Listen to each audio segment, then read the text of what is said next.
Stop saying shy. This word makes you sound 10x smarter. Reticent. Pronounce it as ret-ih-cent. The first syllable, ret, sounds like red without the d. The second syllable, ih, is a short I sound. The last syllable, cent, sounds like the past tense of send. It means not revealing one's thoughts or feelings readily, reserved or uncommunicative in speech.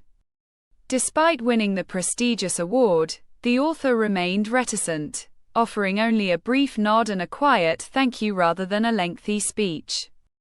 Instead of saying quiet, say reticent to sound more advanced. Now it is your turn. Use the word reticent in a sentence and drop it in the comments.